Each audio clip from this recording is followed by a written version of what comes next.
Munculnya foto berempat Mawardi Yaya Harno Joyo di laman Instagram @harno.joyo Selasa 22 April 2024 membuat heboh netizen. Diketahui pada Selasa pagi sekitar pukul 10.00 waktu Indonesia Barat, pasangan bakal calon gubernur Sumsel Mawardi Yaya Harno Joyo mengunjungi lapas kelas 1 Pakjo Palembang.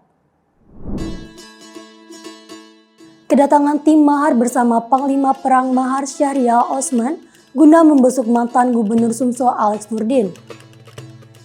Lokasi pertemuan keduanya seperti berada di ruang tamu khusus, lengkap dengan 2 sofa berwarna coklat tua.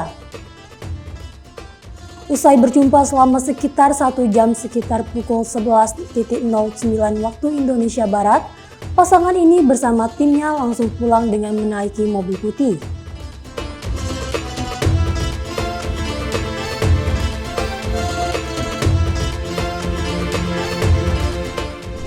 Dalam akun @harno.joyo dituliskan kalau mereka bersilaturahmi mengunjungi Alex Nurdin.